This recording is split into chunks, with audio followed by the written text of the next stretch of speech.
I'd like you to consider this question. What are you saying when you don't respect my privacy or the privacy of another individual? You're sending certain messages to that person about how you view them and what your intent is with them. Okay? Just two things to think about. If you don't respect my privacy, you don't respect my ability to control access to being physically close to me or to obtain information about me without my permission. You're saying you can use me. Okay? You're also saying that I cannot make my own decisions or control my own life. Now, there may be various reasons for doing this, okay? But frequently we look at this and we live in an age where people and organizations are gathering lots of information about us, oftentimes without our knowledge. One common example is advertising.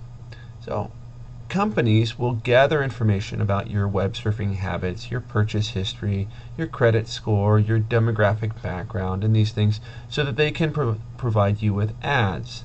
And one way of looking at advertisement is they're using you so that they can generate more sales and make more money. Now, they could argue that they're trying to provide you with more relevant service, and that argument between those two can be discussed another time.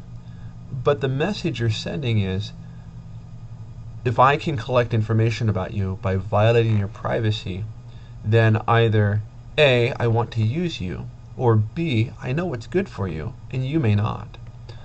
Number two, with saying I can't make my own decisions. Okay? Perhaps someone commits a major crime and they get put in jail and are under constant surveillance. So in that sense, yeah, society has decided that these people cannot make their own decisions or control their own life. Okay? But what about normal people? If I'm trying to set limits on whether you can come into my home or whether you can capture images of me using my webcam, or whether my phone call records can be gathered, you're not giving me the permission or the ability to opt out of this data collection. You're not giving me the permission to opt out of perhaps a physically close relationship.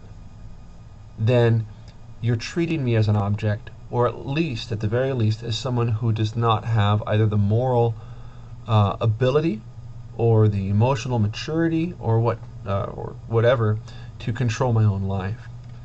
So you could probably think up, and I'd encourage you to think up your own ways to end this phrase. When you don't respect my privacy, what does that mean? And what's going to happen to the individual whose privacy is violated, to the individual who's violating that privacy, or the organization, and to the relationship between the two of them?